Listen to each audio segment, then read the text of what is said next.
എല്ലാവർക്കും നമസ്കാരം. എൻ്റെ യൂട്യൂബ് ചാനലിലെ പുതിയൊരു വീഡിയോയിലേക്ക് സ്വാഗതം. ഇന്ന് നമ്മൾ ചെയ്യാനായിട്ട് പോകുന്നത് 5ാം ക്ലാസ്സിലെ 9ാമത്തെ ചാപ്റ്ററാണ്, തുല്യതയിലേക്ക്.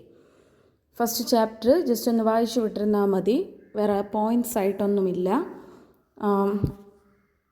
അതിനു മുന്നായിട്ട് ആദ്യമായിട്ട് എൻ്റെ യൂട്യൂബ് ചാനൽ കാണുന്നവരുണ്ടെങ്കിൽ ഒന്ന് സബ്സ്ക്രൈബ് ചെയ്യുക, ലൈക്ക് ചെയ്യുക, ഷെയർ ചെയ്യുക, അടുത്തുള്ള ബെൽ ബട്ടൺ കൂടി പ്രസ് ചെയ്യുക. എന്നാലേ ഞാനിടുന്ന പുതിയ വീഡിയോസ് നിങ്ങൾക്ക് കാണാനായിട്ട് കഴിയുള്ളൂ. നിങ്ങൾ ഈ വീഡിയോ കണ്ടിട്ട് നിങ്ങൾക്ക് ഉപകാരപ്രദമായി തോന്നുന്നു എങ്കിൽ മറ്റുള്ളവർക്ക് കൂടി ഷെയർ ചെയ്യുക, കമൻറ്റ് ചെയ്യുക. അപ്പോൾ ഫസ്റ്റ് പേജിൽ ഇമ്പോർട്ടൻ്റ് ആയിട്ടുള്ള ഒന്നുമില്ല, ചാപ്റ്ററിൻ്റെ പേരും പിന്നൊരു കോൺവെർസേഷനും മാത്രമാണ് ഉള്ളത്. അടുത്ത് നമുക്ക് നോക്കുമ്പോഴത്തേക്കും 5ാം ക്ലാസ്സിലെ ഒരു ഫസ്റ്റ് ചാപ്റ്റർ ഉണ്ട്, പീലിയുടെ ഗ്രാമം എന്ന് പറഞ്ഞിട്ട്. അതിലുള്ള ആ ഒരു അതിൻ്റെ ഒരു കാര്യങ്ങൾ വെച്ചിട്ട് ഇനി നിനുവിൻ്റെയും വിക്കിയുടെയും ചിന്തകൾ, അവർ പല സിറ്റിയിൽ നിന്ന് വന്നവരും ഒക്കെയാണ് കുട്ടികൾ.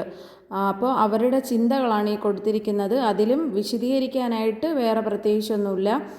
നീനുവിൻ്റെ കുടുംബ വരുമാന സ്രോതസ് പാട്ടം, വിക്കിയുടെ കുടുംബ വരുമാന സ്രോതസ് ബിസിനസ്. രണ്ട് സാമ്പത്തിക ചുറ്റുപാടിൽ നിന്നുള്ളവരുടെ വരുമാന സ്രോതസ്സിൻ്റെ കാര്യം, അവരുടെ ജീവിത രീതികളെയൊക്കെ പറ്റിയാണ് പറയുന്നത്. അതിലും വേറെ ഇമ്പോർട്ടൻ്റ് ആയിട്ടുള്ള ഒന്നുമില്ല, ജസ്റ്റ് ഒന്ന് വായിക്കണമെങ്കിൽ വായിച്ചു വിട്ടിരുന്നാൽ മതി.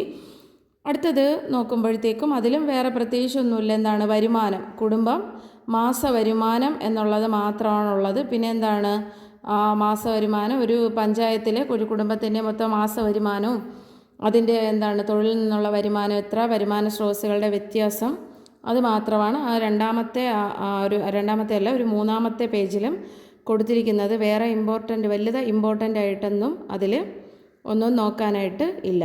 അടുത്ത പേജിലോട്ട് പോകുമ്പോൾ വരുമാന സ്രോതസ്സുകളുടെ വ്യത്യാസം. വരുമാന സ്രോതസ്സുകളിൽ ഉണ്ടാകുന്ന വ്യത്യാസം കുടുംബ വരുമാനം വ്യത്യാസപ്പെടുന്നതിൻ്റെ പ്രധാന കാരണമാണ്. അപ്പോൾ വരുമാന സ്രോതസ്സ് വ്യത്യാസപ്പെടുന്നതിന് കാരണം കുടുംബത്തിൻ്റെ വരുമാനം വ്യത്യാസപ്പെടുന്നതാണ് അല്ലേ. വരുമാന സ്രോതസ്സുകളിൽ വ്യത്യാസം വരുമ്പോൾ കുടുംബത്തിൽ വരുന്ന വരുമാനം വ്യത്യാസം വരും. ബാങ്ക് നിക്ഷേപം, ഓഹരി നിക്ഷേപം, ആസ്തികൾ എന്നിവ വരുമാന സ്രോതസ്സുകളാണ്. അപ്പോൾ പ്രധാന വരുമാന സ്രോതസ്സുകൾ ഏതൊക്കെയാണ്? ബാങ്ക് നിക്ഷേപം, ഓഹരി നിക്ഷേപം, ആസ്തികൾ. വരുമാന സ്രോതസ്സിലുള്ള വ്യത്യാസം അനുസരിച്ച് വരുമാനത്തിലും വ്യത്യാസമുണ്ട്. അപ്പോൾ വരുമാന സ്രോതസ്സ് മാറുന്നതനുസരിച്ച് വരുമാനത്തിൽ വ്യത്യാസം ഉണ്ടാവും. ഉയർന്ന വരുമാനമുള്ളവർക്ക് കൂടുതൽ ആവശ്യങ്ങൾ നിറവേറ്റാൻ കഴിയുമെന്നാൽ താഴ്ന്ന വരുമാനമുള്ളവർക്ക് അവരുടെ അടിസ്ഥാന ആവശ്യങ്ങൾ പോലും പല അവസരങ്ങളും നിറവേറ്റാൻ സാധിക്കാതെ വരും. അപ്പോൾ ഉയർന്ന വരുമാനമുള്ളവർക്ക് അവരുടെ ആവശ്യങ്ങളെല്ലാം നന്നായി നിറവേറ്റാൻ കഴിയുമല്ലേ. അപ്പോൾ താഴ്ന്ന വരുമാനമുള്ളവർക്ക് പലപ്പോഴും അവരുടെ അടിസ്ഥാന ആവശ്യങ്ങൾ പോലും നിറവേറ്റാനായിട്ട് സാധിക്കാതെ വരും. അപ്പോൾ ഒരു കയർ മേഖലയിൽ തൊഴിൽ ചെയ്യുന്ന ഒരാളുടെ വരുമാനമായിരിക്കില്ല ഒരു ബിസിനസ് ചെയ്യുന്ന ആൾക്ക് അല്ലേ. അപ്പോൾ വരുമാനം വ്യത്യാസപ്പെടുന്നതനുസരിച്ച് അല്ലെങ്കിൽ വരുമാന സ്രോതസ്സുകൾ വ്യത്യാസപ്പെടുന്നതനുസരിച്ച് അവരുടെ വീട്ടിലേക്ക് വരുന്ന വരുമാനം വ്യത്യാസപ്പെടുന്നു. അത് വായിച്ചു വെച്ചേക്കണേ. അടുത്ത് നമുക്ക് നോക്കാം, വരുമാനത്തിൻ്റെ ലഭ്യതയുടെ അടിസ്ഥാനത്തിൽ കുടുംബങ്ങളെ 3ആയി തരംതിരിക്കാം. എങ്ങനെയാണ് വരുമാനം ലഭിക്കുന്നതിൻ്റെ അടിസ്ഥാനത്തിൽ കുടുംബങ്ങളെ നമുക്ക് 3ആയിട്ട് തരംതിരിക്കാം. ഉയർന്ന വരുമാനമുള്ള കുടുംബങ്ങൾ, ഇടത്തരം വരുമാനമുള്ള കുടുംബങ്ങൾ, താഴ്ന്ന വരുമാനമുള്ള കുടുംബങ്ങൾ എന്നൊക്കെയാണ്. ഉയർന്ന വരുമാനമുള്ള കുടുംബങ്ങൾ, ഇടത്തരം വരുമാനമുള്ള കുടുംബങ്ങൾ, അതിലും വളരെ താഴ്ന്ന വരുമാനമുള്ള കുടുംബങ്ങൾ. തൊഴിലിൽ നിന്നും മറ്റ് വരുമാന സ്രോതസ്സുകളിൽ നിന്ന് ലഭിക്കുന്ന വരുമാനത്തിൻ്റെ വ്യത്യാസമുള്ളതായി നിങ്ങൾ ശ്രദ്ധിച്ചില്ലേ? തൊഴിലിലും വരുമാനത്തിലുമുള്ള അസമത്വം സമൂഹത്തിൽ സാമ്പത്തിക അസമത്വത്തിന് കാരണമാണ്. അപ്പോൾ തൊഴിലിലും വരുമാനത്തിലുമുള്ള അസമത്വം എന്ന് വെച്ചാൽ തുല്യതയില്ലായ്മ സമൂഹത്തിൽ സാമ്പത്തികമായിട്ടും അസമത്വത്തിന് കാരണമാകുന്നുണ്ട്. ഒരു സമൂഹത്തിലെ വിഭവങ്ങൾ തുല്യമല്ലാത്ത രീതിയിൽ വിതരണം ചെയ്യുമ്പോഴാണ് അസമത്വം ഉണ്ടാകുന്നത്. അപ്പോൾ ഒരു സമൂഹത്തിലെ ഉള്ള ഏതൊരു വിഭവമായിരുന്നാലും തുല്യമല്ലാത്ത രീതിയിൽ വിതരണം ചെയ്യപ്പെടുമ്പോഴാണ് അവിടെ ഉണ്ടാകുന്നത്? അസമത്വം ഉണ്ടാകുന്നത്.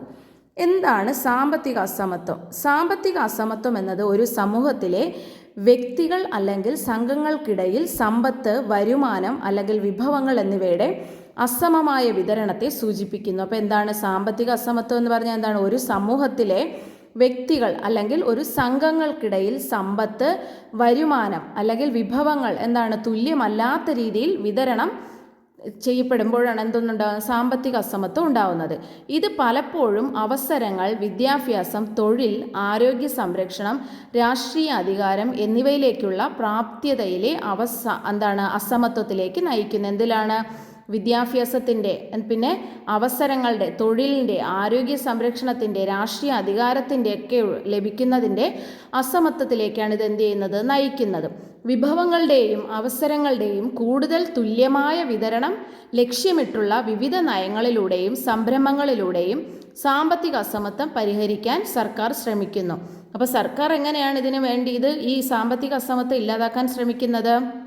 വിഭവങ്ങളുടെയും അവസരങ്ങളുടെയും കൂടുതൽ തുല്യമായ വിതരണമാണ് അവരെന്ത് ചെയ്യുന്നത്, ലക്ഷ്യമിടുന്നത്. അങ്ങനെ അത് ലക്ഷ്യമിടുമ്പോൾ എന്ത് ചെയ്യും, സംരംഭങ്ങളും പുതിയ നയങ്ങളും ഒക്കെ ഉണ്ടാകുന്നതിലൂടെ ഈ സാമ്പത്തിക അസമത്വം പരിഹരിക്കുന്നതിന് വേണ്ടിയിട്ട് സർക്കാർ എന്ത് ചെയ്യുന്നു, ശ്രമിക്കുകയും ചെയ്യുന്നു. അടുത്തത് മിശ്രഭോജനം. അപ്പോൾ സാമ്പത്തിക അസമത്വം മാത്രമാണോ നമ്മുടെ ചുറ്റും കാണുന്ന? അല്ല, മറ്റും ഒരുപാട് അസമത്വങ്ങൾ കാണുന്നു. മിശ്രഭോജനം എന്താണെന്ന് നോക്കാം. ജീവൻ നിലനിർത്തുന്നതിന് അനിവാര്യമായ ആഹാരം കഴിക്കുന്ന കാര്യത്തിൽ നിലനിന്നിരുന്ന വിവേചനം അവസാനിപ്പിക്കുന്നതിന് വേണ്ടിയുള്ള നിരവധി സമരങ്ങൾ 19-ാം നൂറ്റാണ്ടിൽ ആരംഭം മുതൽ കേരളത്തിൽ നടക്കുന്നുണ്ടായിരുന്നു. അയ്യാ വൈകുണ്ഠസ്വാമികൾ സ്ഥാപിച്ച സമത്വ സമാജത്തിൻ്റെ നേതൃത്വത്തിൽ നടന്ന സമപന്തി ഭോജനം മുതൽ നിരവധി സമരങ്ങളാണ് ഇത്തരത്തിൽ നടന്നിട്ടുള്ളത്. അപ്പോൾ ആരാണ് അയ്യാ വൈകുണ്ഠസ്വാമി സ്ഥാപിച്ചത്? എന്താണ്? സമത്വ സമാജം. അതിൻ്റെ നേതൃത്വത്തിൽ നടന്നതാണ് എന്ത്, സമപന്തി ഭോജനം എന്ന് പറയുന്നത്. ഇതിൽ ഏറ്റവും ശ്രദ്ധേയമായ ഒന്നാണ് 1917 മെയ് 29 എറണാകുളം ജില്ലയിലെ ചെറായിയിൽ സഹോദരൻ പത്രത്തിൻ്റെ പത്രാധിപരായ കെ അയ്യപ്പൻ സംഘടിപ്പിച്ച മിശ്രഭോജനം. അപ്പോൾ സഹോദരൻ പത്രത്തിൻ്റെ സ്ഥാപകൻ ആരാണ്? കെ അയ്യപ്പൻ. അയ്യപ്പൻ സംഘടിപ്പിച്ചതാണ് എന്ത്, മിശ്രഭോജനം. അപ്പോൾ ഇത് കാരണം അദ്ദേഹത്തിന് കൊടിയ മർദ്ദനവും ഭീഷണിയും നേരിടേണ്ടി വന്നു. വിവേചനത്തിനെതിരായ സമരത്തിലെ ഒരു നിർണായക സംഭവമായിരുന്നു ഇതെന്ന് പറയുന്നത്. അപ്പോൾ ആരൊക്കെയാണ് സമത്വ സമാജം സ്ഥാപിച്ചത്? ആരാണ്? അയ്യാ വൈകുണ്ഠസ്വാമികളാണ്. അദ്ദേഹത്തിൻ്റെ നേതൃത്വത്തിലാണ് സമപന്തി ഭോജനം നടക്കുന്നത്. പിന്നെ വേറെന്താണ്? എറണാകുളം ജില്ലയിലെ ചെറായിയിൽ സഹോദരൻ പത്രത്തിൻ്റെ പത്രാധിപരായിരുന്ന കെ അയ്യപ്പൻ എന്ത് സംഘടിപ്പിച്ചു? മിശ്രഭോജനം സംഘടിപ്പിച്ചു. അതെന്നാണ്? 1917 മെയ് 29 എറണാകുളം ജില്ലയിലെ ചെറായിയിൽ സഹോദരൻ പത്രത്തിൻ്റെ പത്രാധിപരായിരുന്ന കെ അയ്യപ്പനാണ് മിശ്രഭോജനം സംഘടിപ്പിച്ചത്. ശ്രദ്ധിച്ച് വായിച്ചോളണേ. അടുത്തത് മേൽമുണ്ട് സമരം. വസ്ത്രധാരണ അവകാശത്തിന് വേണ്ടി തെക്കൻ തിരുവിതാംകൂറിലെ സ്ത്രീകൾ 19-ാം നൂറ്റാണ്ടിൻ്റെ ആദ്യം മുതൽ നടത്തിവന്ന സമരമാണ് മേൽമുണ്ട് സമരം. അപ്പോൾ നമ്മളിത് മുൻപും പഠിച്ചിട്ടുണ്ട്. വസ്ത്രധാരണത്തിന് വേണ്ടി തെക്കൻ തിരുവിതാംകൂറിലെ സ്ത്രീകൾ എപ്പോഴാണ്? 19-ാം നൂറ്റാണ്ടിൻ്റെ ആദ്യം മുതൽ നടത്തിവന്ന സമരമാണ് ഏത് സമരം? മേൽമുണ്ട് സമരം. ദീർഘകാലത്തെ സമരത്തിന് ശേഷം ജാതി മത വ്യത്യാസമില്ലാതെ എല്ലാവർക്കും ഇഷ്ടപ്പെട്ട വസ്ത്രം ധരിക്കാനുള്ള അവകാശം നൽകിക്കൊണ്ട് ആരാണ്? തിരുവിതാംകൂർ സർക്കാർ വിളംബരം പ്രസിദ്ധപ്പെടുത്തി. എങ്കിലും ജാതി ആചാരത്തിൻ്റെ പേരിൽ പിന്നീടും ഇഷ്ടവസ്ത്രം ധരിക്കാൻ പലർക്കും എന്ത് ചെയ്തില്ല? കഴിഞ്ഞില്ല. ഇതാണ് മാറുമറയ്ക്കൽ സമരമെന്നും ചാന്നാർ ലഹള എന്നൊക്കെ നമ്മൾ പഠിച്ചിട്ടുള്ളത്. അടുത്ത് നോക്കൂ. അയ്യങ്കാളി പഞ്ചമി സ്മാരക വിദ്യാലയം ജാതിമത വ്യത്യാസമില്ലാതെ എല്ലാ വിഭാഗം വിദ്യാർത്ഥികൾക്കും 4-ാം ക്ലാസ് വരെയുള്ള വിദ്യാഭ്യാസം തിരുവിതാംകൂർ സർക്കാർ സൗജന്യമായി നൽകിയിരുന്നു. എന്നിട്ടും മേൽജാതിക്കാർ എന്ന് കരുതപ്പെടുന്ന വിഭാഗത്തിലെ സ്കൂൾ അധികൃതർ കീഴ്ജാതിക്കാർ എന്ന് കരുതപ്പെടുന്ന വിഭാഗത്തിലെ കുട്ടികൾക്ക് പ്രവേശനം നൽകിയിരുന്നില്ല. ഇതിൽ പ്രതിഷേധിച്ച് സർക്കാർ ഉത്തരവ് നടപ്പിലാക്കണമെന്ന് ആവശ്യപ്പെട്ടുകൊണ്ട് പഞ്ചമി എന്നു പേരുള്ള ദളിത് ബാലികയുടെ കൈപിടിച്ച് ഊരിട്ടമ്പലം സ്കൂളിൽ ചെന്ന് പ്രവേശനം നൽകാൻ ആരാവശ്യപ്പെട്ടു? അയ്യങ്കാളി ആവശ്യപ്പെട്ടു. പഞ്ചമിക്ക് പ്രവേശനം നൽകാൻ അധികാരികൾ നിർബന്ധിതരായെങ്കിലും അന്ന് രാത്രി തന്നെ മേൽജാതിക്കാർ എന്ത് ചെയ്തു? ആ സ്കൂളിന് തന്നെ അവരെന്ത് ചെയ്തു? തീയിട്ട് നശിപ്പിച്ചു. കത്തിക്കരിഞ്ഞ ബെഞ്ചിൻ്റെയും മറ്റുപകരണങ്ങളുടെയും അവശേഷിപ്പുകൾ സ്കൂൾ മ്യൂസിയത്തിൽ സൂക്ഷിച്ചിട്ടുണ്ട്. ആ സ്കൂളിനാണ് അയ്യങ്കാളി പഞ്ചമി സ്മാരക സ്കൂൾ എന്ന് പേരിട്ടത്.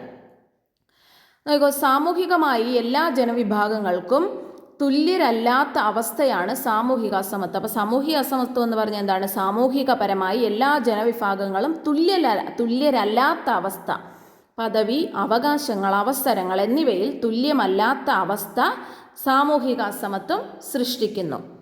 എന്താണ് സാമൂഹിക അസമത്വം? നേരത്തെ നമ്മൾ സാമ്പത്തിക അസമത്വം പഠിച്ചു, അടുത്ത് നമ്മൾ സാമൂഹിക അസമത്വം പഠിക്കാനായിട്ടാണ് പോകുന്നത്. സാമൂഹിക അസമത്വം എന്നത് ഒരു സമൂഹത്തിലെ വിഭവങ്ങൾ, അവസരങ്ങൾ, പദവികൾ എന്നിവയുടെ അസമമായ വിതരണത്തെ സൂചിപ്പിക്കുന്നു. അപ്പോൾ എന്താണ് സാമൂഹിക അസമത്വം എന്ന് പറഞ്ഞാൽ? എന്താണ്? ഒരു സമൂഹത്തിനുള്ളിലെ വിഭവങ്ങൾ, അവസരങ്ങൾ, പദവികൾ എന്നിവയുടെ തുല്യമല്ലാത്ത വിതരണത്തെയാണ് ഇത് സൂചിപ്പിക്കുന്നത്. വരുമാനത്തിലെ അസമത്വം, സമ്പത്തിലെ അസമത്വം, വിദ്യാഭ്യാസത്തിനും ആരോഗ്യ പരിപാലനത്തിനും അവസരമില്ലായ്മ, വംശം, ജാതി, ലിംഗപദവി എന്നിവയെ അടിസ്ഥാനമാക്കിയുള്ള വിവേചനം, രാഷ്ട്രീയ സാമൂഹിക സ്ഥാപനങ്ങളിലെ അസമമായ പ്രാതിനിധ്യം എന്നിങ്ങനെ വിവിധ രൂപങ്ങളിൽ സാമൂഹിക അസമത്വം പ്രകടമാകുന്നു.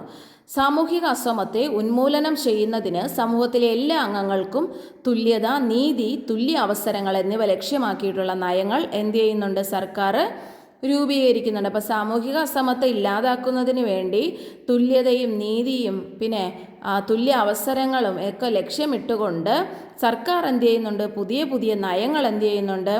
രൂപീകരിക്കുന്നുണ്ട് അല്ലേ? സാമൂഹിക അസമത്വം വരുമ്പോഴത്തേക്കും എന്ത് ചെയ്യുന്നുണ്ട്? എല്ലാവർക്കും ഒരുപോലുള്ള അവസരങ്ങളൊന്നും ലഭ്യമാകുന്നില്ല. അപ്പോൾ അതൊക്കെ മറികടക്കുന്നതിന് വേണ്ടിയിട്ടാണ്, അപ്പോൾ അതിൽ നിന്നൊക്കെ ഒരു മോചനം ലഭിക്കുന്നതിന് വേണ്ടിയിട്ടാണ് സർക്കാർ എന്ത് ചെയ്യുന്നത്?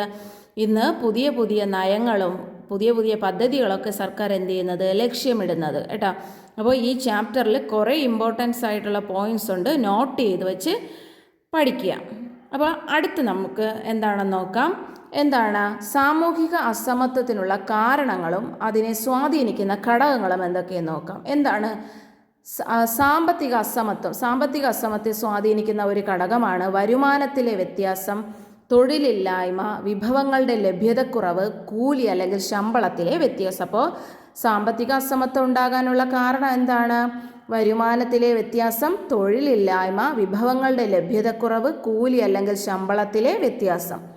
അടുത്ത വിദ്യാഭ്യാസ അസമത്വം ഉണ്ടാകാൻ കാരണം എന്താണ്? ഗുണനിലവാരമുള്ള വിദ്യാഭ്യാസത്തിൻ്റെ അഭാവം, പരിമിതമായ വിദ്യാഭ്യാസ അവകാശങ്ങൾ. ഇതാണ് വിദ്യാഭ്യാസ അസമത്വത്തിനുള്ള കാരണം. അടുത്തത് സാമൂഹിക ഘടനകൾക്കുള്ളിലെ അസമത്വം. സാമൂഹിക ഘടനകൾക്കുള്ളിൽ എങ്ങനെയാണ് അസമത്വം ഉണ്ടാവുന്നത്? ജാതി, മതം, വംശം, ലിംഗപദവി, ഭിന്നശേഷി എന്നിവ അടിസ്ഥാനമാക്കിയുള്ള വിവേചനം. എങ്ങനെയാണ്? ജാതി, മതം, വംശം, ലിംഗപദവി, ഭിന്നശേഷി എന്നിവ അടിസ്ഥാനമാക്കിയുള്ള വിവേചനം. രണ്ടാമത് എന്താണ്? സാമൂഹിക വഴക്കങ്ങൾ സൃഷ്ടിക്കുന്ന അസമത്വം. മൂന്നാമത് ഭൂമിശാസ്ത്രപരമായ അസമാനതകൾ. എങ്ങനെയാണ്? ഗ്രാമനഗര വ്യത്യാസം, വിഭവങ്ങളുടെ ലഭ്യതക്കുറവ്. അടുത്തത് ചരിത്രപരമായ ഘടനകൾ. ചരിത്രപരമായ ഘടകങ്ങൾ ഏത് വരുന്നു? കോളനിവൽക്കരണം, അടിമത്തം, അടിച്ചമർത്തലുകൾ. അപ്പോൾ സാമൂഹിക അസമത്വത്തിനുള്ള കാരണങ്ങൾ എന്തൊക്കെയാണ്? സാമ്പത്തിക അസമത്വം, വിദ്യാഭ്യാസ അസമത്വം, സാമൂഹിക ഘടനകൾക്കുള്ളിലെ അസമത്വം, ഭൂമിശാസ്ത്രപരമായ അസമാനതകളും ചരിത്രപരമായ ഘടകങ്ങളും. അവയെ ഓരോന്നിനെയും സ്വാധീനിക്കുന്ന ഘടകങ്ങളാണ് തൊട്ടടുത്ത് കാണുന്നത്. ഇമ്പോർട്ടൻ്റ് ആണ്, പഠിച്ചു വെച്ചേക്കണം. സ്റ്റേറ്റ്മെൻറ്റ് ടൈപ്പുകളിൽ ചോദിക്കാൻ പറ്റുന്ന ചോദ്യങ്ങളാണ്. അപ്പോൾ അത്രയും ഇമ്പോർട്ടൻസ് കൊടുത്ത് തന്നെ പഠിക്കുക. ഓരോന്നും സാമ്പത്തിക അസമത്വം, അതിൻ്റെ സ്വാധീനിക്കുന്ന ഘടകങ്ങൾ എന്താണ്? അടുത്ത വിദ്യാഭ്യാസ അസമത്വം, അതിനെ സ്വാധീനിക്കുന്ന ഘടകങ്ങൾ എന്താണ്? സാമൂഹിക ഘടനകൾക്കുള്ളിലെ അസമത്വം സ്വാധീനിക്കുന്ന ഘടകങ്ങൾ, ഭൂമിശാസ്ത്രപരമായ അസമാനതകൾ അതിനെ സ്വാധീനിക്കുന്ന ഘടകങ്ങൾ, ചരിത്രപരമായ ഘടകങ്ങളും അതിനെ സ്വാധീനിക്കുന്ന ഘടകങ്ങളും എല്ലാം വളരെ ഇമ്പോർട്ടൻ്റ് ആയിട്ട് നോട്ട് ചെയ്ത് തന്നെ നോക്കി പോവുക.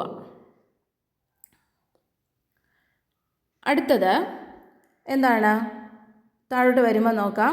എല്ലാ ജനവിഭാഗങ്ങളുടെയും അടിസ്ഥാന ആവശ്യങ്ങൾ നിറവേറ്റപ്പെടുമ്പോഴാണ് സാമൂഹിക പുരോഗതി സാധ്യമാകുന്നത്. അപ്പോൾ എല്ലാ ജനവിഭാഗങ്ങളുടെയും അടിസ്ഥാന ആവശ്യങ്ങൾ നിറവേറ്റപ്പെടുമ്പോഴാണ് എന്തുണ്ടാകുന്നത്? സാമൂഹിക പുരോഗതി ഉണ്ടാകുന്നത്. അതിനുള്ള സൗകര്യങ്ങളും സാഹചര്യങ്ങളും സൃഷ്ടിക്കേണ്ടത് നമ്മുടെ ആവശ്യമാണ് അല്ലേ? സാമൂഹിക അസമത്വത്തെ അഭിസംബോധന ചെയ്യുന്നതിന് സമഗ്രമായ നയപരിഷ്കരണങ്ങൾ ആവശ്യമാണ്. ഇതിനായി വിദ്യാഭ്യാസ സംരംഭങ്ങൾ, സാമൂഹിക നീതിക്കും തുല്യ അവകാശങ്ങൾക്കും വേണ്ടിയുള്ള പദ്ധതികൾ എന്നിവ സർക്കാർ ആവിഷ്കരിച്ച് നടപ്പാക്കുന്നു. സാമൂഹിക സാമ്പത്തിക അസമത്വം പരിഹരിക്കുന്നതിനുള്ള സർക്കാർ ഇടപെടലുകൾ എന്തൊക്കെയെന്ന് നോക്കാം. എന്താണ്? അസമത്വം നേരിടുന്ന ജനവിഭാഗങ്ങളുടെ ഉന്നമനത്തിന് വേണ്ടി സർക്കാർ വിവിധ പദ്ധതികൾ നടപ്പാക്കി വരുന്നു. ഭക്ഷണം, പാർപ്പിടം, വിദ്യാഭ്യാസം, ആരോഗ്യ സുരക്ഷ, മറ്റ് അടിസ്ഥാന സൗകര്യങ്ങൾ എന്നിവ എല്ലാ വിഭാഗം ജനങ്ങൾക്കും ലഭ്യമാകുന്നതിന് വേണ്ടി കേന്ദ്ര സംസ്ഥാന സർക്കാരുകൾ വിവിധ പദ്ധതി നടപ്പാക്കുന്നു. ഏതൊക്കെയാണ്? ക്ഷേമ പെൻഷൻ. ക്ഷേമ പെൻഷൻ എന്താണ്? സാമൂഹിക സാമ്പത്തിക പിന്നോക്ക അവസ്ഥ നേരിടുന്ന ജനവിഭാഗങ്ങൾക്കും ദുർബല വിഭാഗങ്ങൾക്കും സാമ്പത്തിക സഹായം നൽകുന്നതിന് ലക്ഷ്യമിട്ടുള്ള സാമൂഹിക സുരക്ഷാ പദ്ധതികളാണ് എന്ത് പറയുന്നത്? ക്ഷേമ പെൻഷനുകൾ എന്ന് പറയുന്നത്.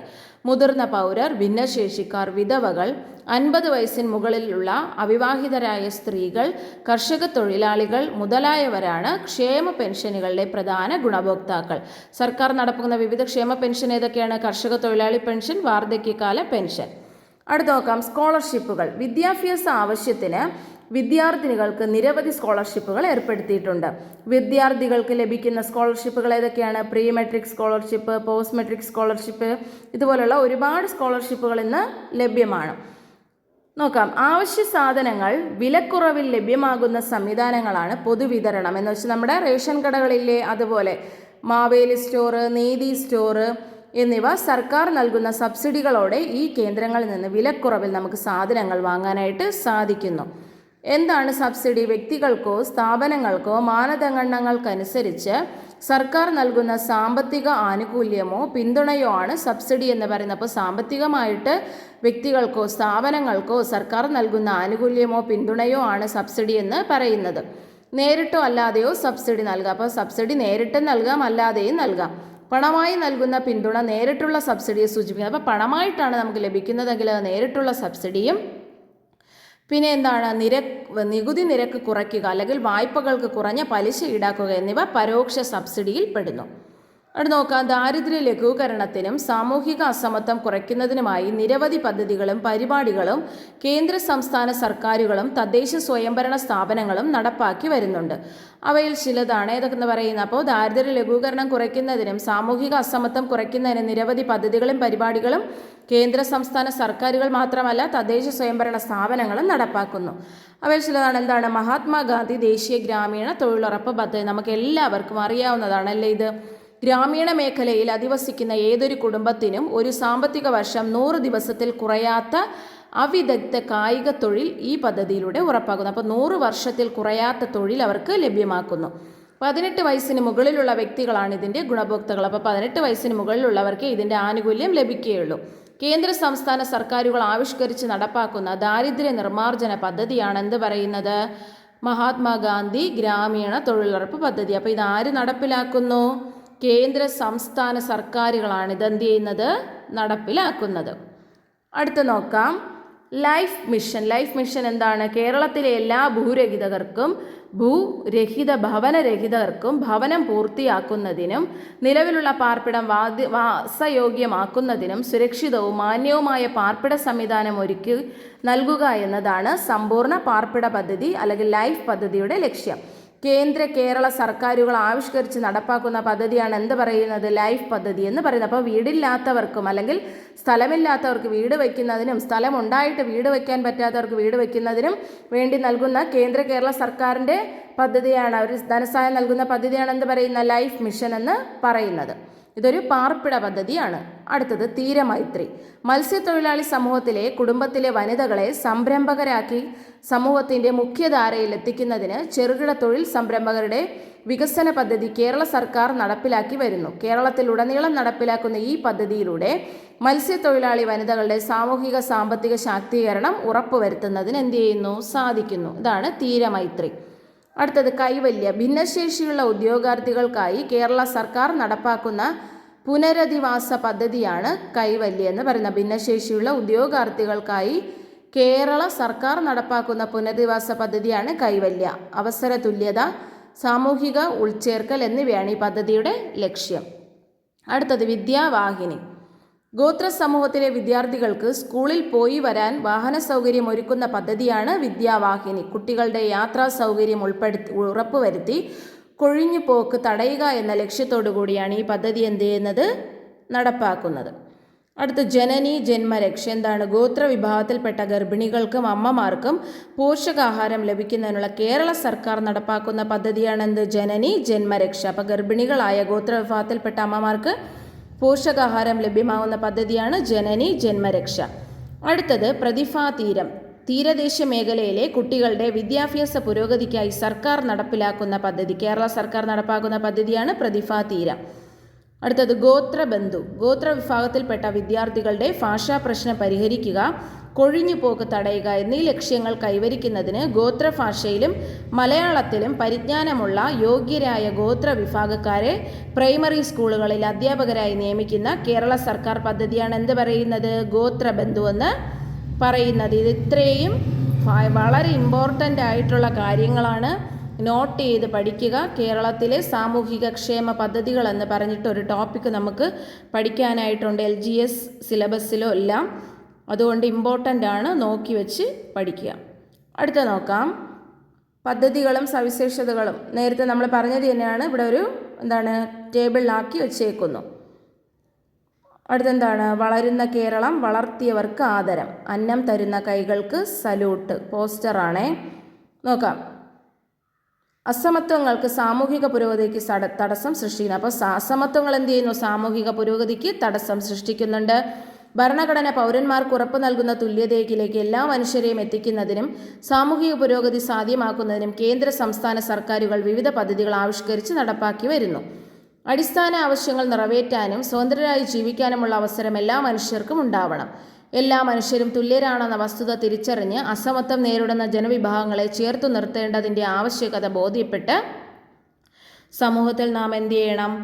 ഇടപെടേണ്ടത് ആവശ്യമാണ്. അപ്പോൾ ഇതിൽ ആ ക്ഷേമ പദ്ധതികളും ഒക്കെ വളരെ വളരെ ഇമ്പോർട്ടൻ്റ് ആണ്. നല്ല രീതിയിൽ നല്ല തറവായിട്ട് തന്നെ പഠിച്ചു വയ്ക്കുക. ആ ഒരു ടേബിള് നിങ്ങൾ ബുക്കിൽ എഴുതിയെടുത്ത് അത് ഫില്ല് ചെയ്യുമ്പോൾ തന്നെ നിങ്ങൾക്ക് എന്ത് ചെയ്യും? പെട്ടെന്നത് ക്യാച്ച് ചെയ്യാനായിട്ട് പറ്റും. ഈ സെൻറ്റൻസ് പോലെ പഠിക്കാൻ താല്പര്യമില്ലാത്തവർക്ക് ആ ടേബിള് സെപ്പറേറ്റ് എഴുതിയെടുത്ത് പഠിക്കുന്നത് കുറേ കൂടി എഫക്റ്റീവായിരിക്കും. അപ്പോൾ താല്പര്യമുള്ളവർ ടേബിൾ ഫില്ല് ചെയ്തിട്ട് പഠിക്കുക. ടേബിൾ ഫില്ല് ചെയ്യേണ്ട കാര്യങ്ങളാണ് കഴിഞ്ഞ പേജിൽ നമ്മൾ പറഞ്ഞത്, അത് തന്നെയാണ് ഇവിടെ ഉള്ളത്. അതെടുത്ത് എന്ത് ചെയ്യണം? ഫില്ല് ചെയ്ത് പഠിക്കുക. അപ്പോൾ ഇത്രയാണ് ഈ ചാപ്റ്ററിലുള്ളത്. വളരെ ഇമ്പോർട്ടൻ്റ് ആയിട്ടുള്ള ചാപ്റ്ററാണ്. പഠിക്കുക. ചാന്നാർ ലഹളയും സമപന്തി ഭോജനവും അതൊക്കെ പഠിക്കണം. ആ പദ്ധതികൾ പഠിക്കുക. അപ്പോൾ ഇന്നത്തെ ക്ലാസ് ഇത്രയാണ്. മാക്സിമം ഞാൻ ഡെയിലി 2 ക്ലാസ് വെച്ച് ഇടാനായിട്ട് ശ്രമിക്കാം. അപ്പോൾ നന്നായിട്ട് പഠിക്കുക.